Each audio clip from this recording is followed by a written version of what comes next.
were called. But there was another thing that they did very naturally to clean themselves.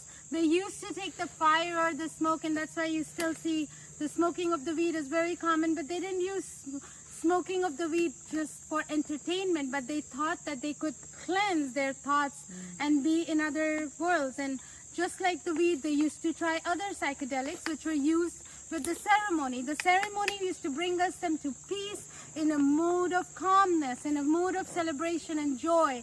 So it was used as a way to take them to a different world. That's why you will see ayahuasca ceremony and other ceremonies basically bringing you back to the nature, basically taking you back to who you are and cleansing you. And in along with this, they used to incorporate sauna, or you would call what do you want Sweat to lodge.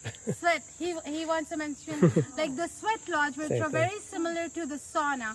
So the sweat lodge, but not just standing in the sun, but they used to make the bricks extremely hot. They had invented, they always knew about the fire, so they used to literally take small little bricks, and the little kids used to help them gather the bricks and used to put them in the fire pit. And when they were extremely hot, they had a little house that they did not call tikis as we know them. They were not part of this late Native American Lenape tribes, but they had their homes that had clay on the thatch, so they knew how to mix clay and thatch and call them bakiki. And they were more stronger and much bigger than you would see. They were not just made of thatch, so they would use it for temporary homes when they used to go to the ocean and then they used to harvest a few shells or something. They would use those homes, the temporary homes, but their real homes were very massive and big. They used to have decorated blankets and things that they could use in the sauna or the sweat lodges. They used to keep the bricks, bring it inside, and they would have buckets of water and they would sprinkle it.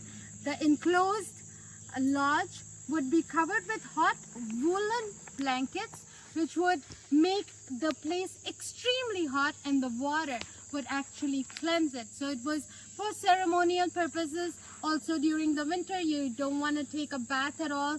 You would just get cleansed normally. So this was another way for them to get cleansed extremely. Like if it's extremely cold weather, you're high on the top, you gather around the sweat lodge. They were separate for men and separate for women unless it's for a ceremonial reasons.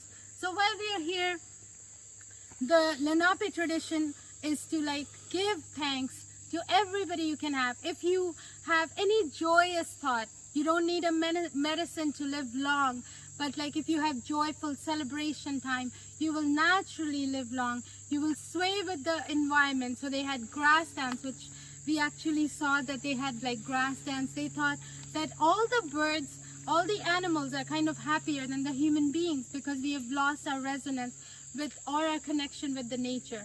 So we are in resonance like how we are today, walking in the nature and following the Lenape tribe, then we can live longer. Thank you for joining me, and we are going to start walking backwards, and I will be the sweep and Mike will be leading the hike.